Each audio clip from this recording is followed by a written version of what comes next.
Well, Liz, who just walked across the street from the last night of the government, Alex Lifeson. Yeah. How are you, Al? We've been sitting here for the last 3 hours. Okay, so apparently Deadmau5 came on stage at 3:45 this morning. So since about 6:30, the four of us have been sitting here watching the people leave the government for the last night it's open and trying to determine who's going to work and who's leaving the government. It's very difficult. Obvious. Right. It depends on how straight they're walking. Exactly.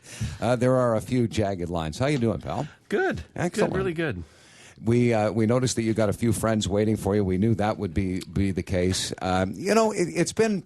I can only imagine what it's been like for you in the last 5 or 6 years, where things have really changed. In that there is such great interest in you three guys as guys. It was always about the band before, and guys wanting to come out and see Rush play.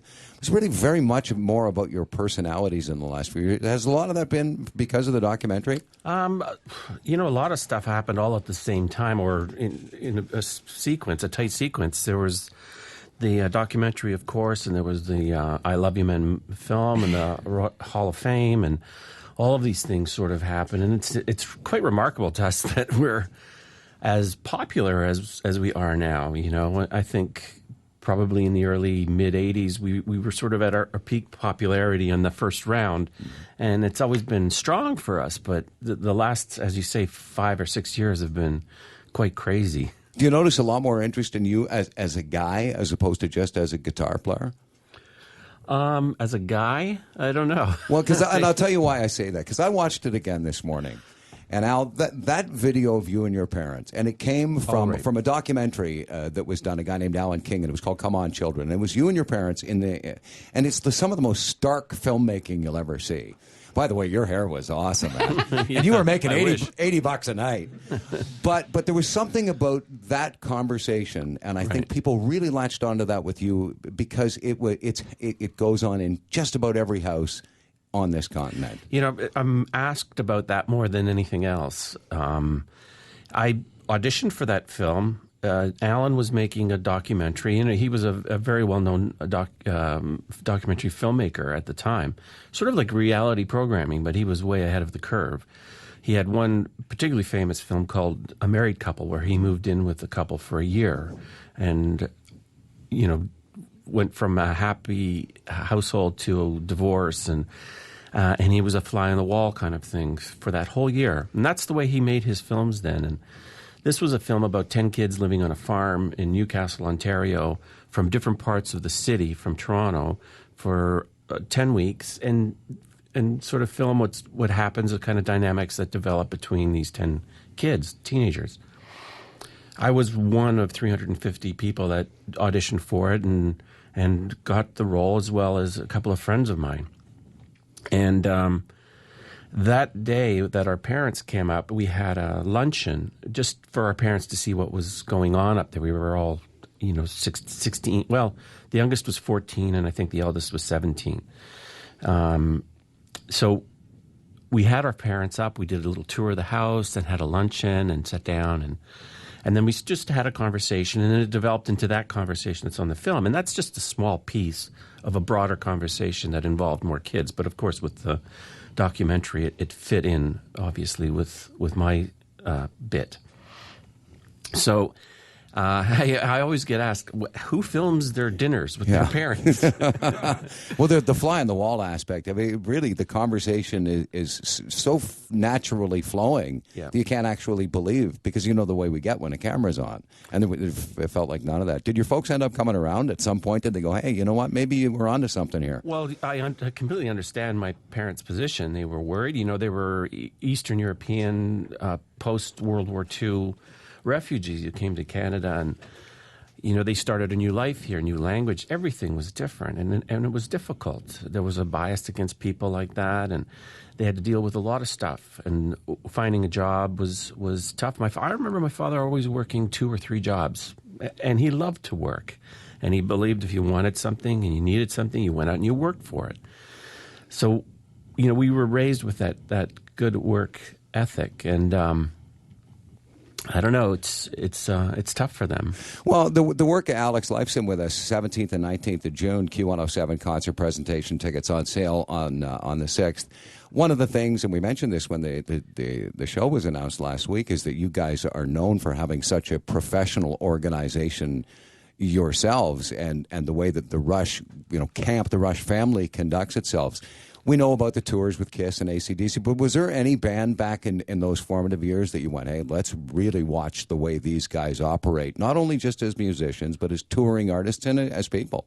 Well, I think we learned something from everybody that we worked with, particularly back in those days. One of the first tours we did was with Rory Gallagher and Nazareth. Those were the two acts that we worked in the very first tours that we did.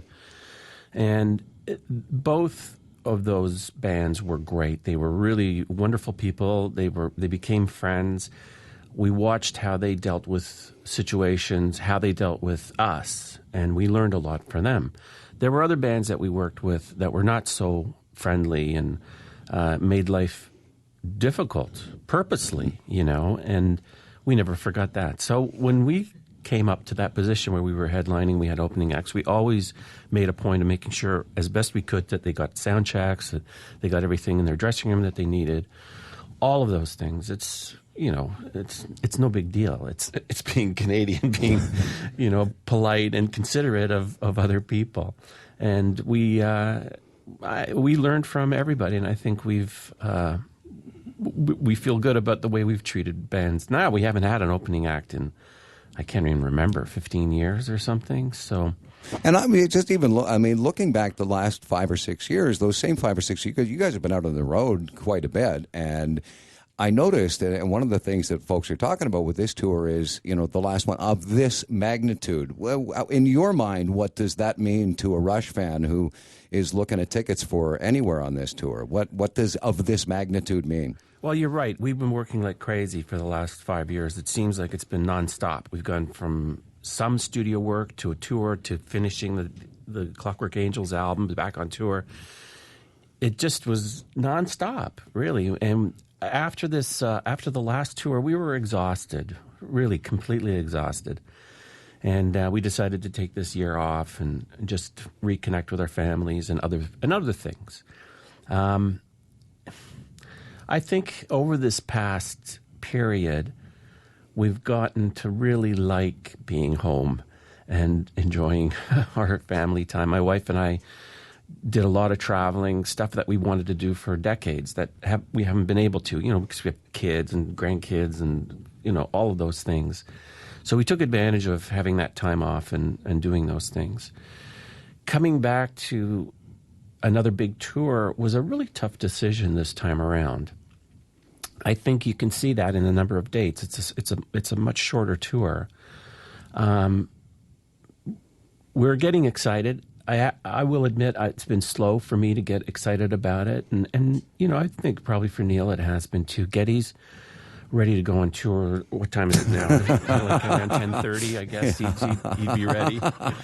So he's excited. He's had a kind of a renaissance lately. He's been buying vintage bass guitars, and I think it's really, excited him about being a musician and about working, and the fact that we're in our 60s now, early 60s, well, very early 60s. Very, very early 60s. Yeah. How do you go about on a tour like this where you know that you're going to get some new fans? By the way, women now being accepted at the Rush shows, but you're also talking about guys who have in many cases seen you 10, 12, 15 times. How do you go about determining on this tour what songs you'll play?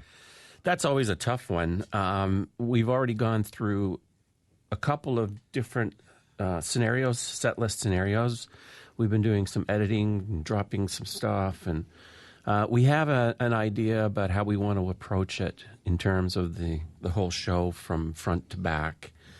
We're just working on these production ideas. It's going to be really, really cool. We're going to have a lot of fun with it, and I think our fans are going to really, really love this little musical trip that we're we're planning. Home appliances involved this time? Maybe a nice big stove or a microwave oven to go with the... I don't know. You got to talk to the guy on stage left about that stuff. I stay away from that. Yeah, Alex Lifeson is with us. I just want to throw a few quickies by you, Sure. if you don't mind. Particularly for guitar players, I think they would, because you're so revered and with very good reason. You're off the road. You're at home for a week in, say, the summertime. How often over the course of a week would you actually pick up a guitar and just noodle, play, practice, whatever you want to call it? You know, it all depends. When I come off tour, I generally don't play for the first few weeks. After that, I would say I probably play 3 or 4 hours a week. I'll pick up a noodle for a couple of hours one night, and then might not do it for another week, and then get into a little routine of playing for an hour every day for a week. You know, it sort of bounces around. I mean, I love playing guitar. It's not work for me. It's a real joy. And my favorite times to play are late at night by myself in a corner in a room or outside, you know, sitting in the garden kind of thing. And now, of course, I'm playing every day and trying to get my fingers back into shape. They've been pretty resistant. Yeah. Well, I tell you, your putting strokes are working all right. The last time at King Valley there, you were on fire. Geddy and Neil, and by the way, we want to mention that the omission of Cleveland on this tour is strictly a scheduling situation and is not by any means a snub at the city of Cleveland, because you're loved there, right? No. I mean... It's tough. There are only so many dates that we can do on this tour. You know, we're still working on some things. We've announced the tour as it is, but we're still trying to massage a couple of things. So we'll see what happens in the next little while. It's just tough to get spooled up this time around. And we're now finally getting into that mode where we are getting excited about it, and we can see all the tangible parts of the tour coming together. So the couple of omissions that unfortunately are present at this time, we're still working on. So. You know who I had a really nice conversation with many, many years ago, because Cleveland is so important to you guys, was a lady named Donna Halper, who you know very well, who's credited on the first album, worked at WMMS, the Buzzard in Cleveland, big, huge radio station. And there's a reason why this means so much to Cleveland, because that was really the place from where you jumped off into the United States, right? Yeah, it is. I mean, it all really started there for us in America. We even did a gig there with John Rutsey when John was still in the band, prior to our first formal tour. So there's a lot of history. We've played clubs there. We've played small arenas. We've played big arenas. You know, there's a long history there. I think the Time Machine live DVD that we did there was one of our best, and we really, really enjoyed that show, and it was great to do it in that city with all those people. So, like I said, we're not done with it yet. What were the first things that Geddy and Neil said to you after the blah blah blah acceptance speech? Because I love Geddy's story afterwards. He could only see the back of your head, right? So he didn't see the looks on your face. I'll F and kill you. He figured it might be something pretty close to that. It was close to that. It wasn't quite as I just said it, but they, you know, I had a speech. And I was rehearsing the speech on the way there, and I thought, oh, God, my memory is so bad these days. I'm never going to remember this, even if it's like a minute and a half or 2 minutes. I should just, I don't know, blah, blah, blah. But hey, wait a second. So I started to think about that, and then I didn't really make that decision to do that until we were walking up onto the stage. So, and Megan, you know, asked me to squeeze it out or stretch it out another minute or so that the Foos had time to get on stage and do their thing. So I had that in mind. Okay, I got to stretch this out.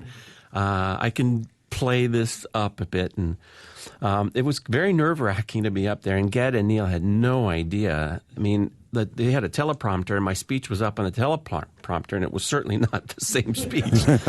So I think at first they were fine with it, and then after a while they thought, "What the hell is going on here with this guy? He's crazy."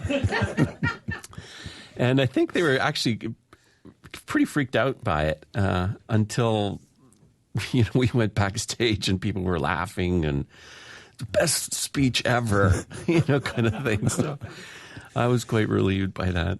Well, I mean, anybody who spends a lot of time together, and as you say, hey, like the touring, the hour and a half, 2 hours you're up there is great, but there's a lot of boredom, a lot of other things that go on the road. One of the things that I would think has probably held you guys together largely for the last 40 years is your meshing senses of humor. Oh, absolutely. Without those, it'd be a different world, wouldn't it? We've always spent most of our time together laughing. Neil travels separately from us, see motorcycles, and we have that after sound check, we have dinner together, and it's just us in the dressing room for that half hour or 40 minutes, and we all catch up on stuff that's going on day to day or in our lives or whatever. And it's also a chance for us to have some laughs, and we always do that every single day that we're together. We do that. So it's been a very important part of our longevity, for sure. Alex, over these we'll go just the last few years with just such great interest in the band, and I believe that it really is not just about the music anymore, but people are so engaged by you guys. You're good guys. Here you are, 40 years a rock star, and you're talking about being polite to people. We don't hear that an awful lot. That's so Canadian. It's so awesome right there. But I heard your story about meeting Jimmy Page, right. And who is it that has surprised you most, that is a fan of Rush, that it maybe in the last few years you found and got, I can't believe that person likes this. I got to figure there's a few that have crept up. Oh, geez, I can't think of anybody offhand. It's because obviously a lot of folks in Hollywood, for instance, really enjoy your music. Yeah, it's odd to meet people like that. I'm trying to think of somebody now, but it's very odd to meet somebody that's really not what you would expect to be a Rush fan. Or let's see, Dave Williams, the astronaut. Mm-hmm. He's a huge Rush fan. He brought me a disc that they took up into space and brought back, and then he had it all framed and gave it to me as a gift. And this was like, what? So he's got a Rush CD in his spacesuit up there and going, I'm going to give this to Al. He's going to really love this. Like, he's thinking about that. That's pretty cool. So there's certainly a number of people like that you would never, ever expect. And there are lots of Hollywood people that we've met. And it kind of stands to reason. We've been around for so long, and a lot of people have grown up with our music, the ones that take an interest. And I think, again, over this past recent period where it's now cool to be a Rush fan to some extent, we see and hear a lot more of that. Well, and with the personal connection, Maureen, too, was quite excited one night to tell the story about the school, Well, Mo. this about a year and a half ago at Christmas time, I think it was, your granddaughter goes to the same school as my kids. My grandson. Your grandson. Yeah. And you, so we're there at a Christmas concert. I can't remember what it was, but it's usually, okay, we're going to be here for a while. And they're like, settle in, so get the cute. sleeping Settle in, bag. get it done. And then the music teacher got up and said, we have a special guest. And you got up and played with the, and they were awesome. The I guess it was the guitar club, and all the parents were like, "Wow, this is not what I expected." And you looked like you were having such a good time, and the kids were absolutely electric. So they obviously were just as thrilled as their parents, much to everybody's pleasure and surprise. Yeah, well, I like to get involved and stuff like that. I'm very close with my grandkids. We spend a lot of time with them. I really like the school a lot. I think they're a great school, but their attention to the kids and the sense of family that exists at that school is really great. So, we've got so much gear and stuff sitting around. We put together a whole package of amplifiers and guitars and things and donated it to the school. And I was part of the guitar club, and that was really a lot of fun. Just, talking with the kids and everybody playing. And then I went to the school concert as well, and they played Close to the Heart. Yeah, that's so that was cool. Really yeah. a treat. Well, and such great stuff in and around the GTA. Kidney.ca is a great way to see some of Alex's limited edition signed prints. The work that you do for the Kidney Foundation of Canada is just awesome. That with a brush in your hand instead of a pick. Al, great to see you as always. You too, John. And we will look forward to seeing you. 2 shows, 17th and 19th of June. Absolutely. Tickets go on sale a week from Friday. And I guess from here on in until things get going in Tulsa, Oklahoma, it's getting the old fingers going again. Yep. What do you use to do that? Like, I love the story about Joe hammer. Walsh. To smash the hell out of them. There you go.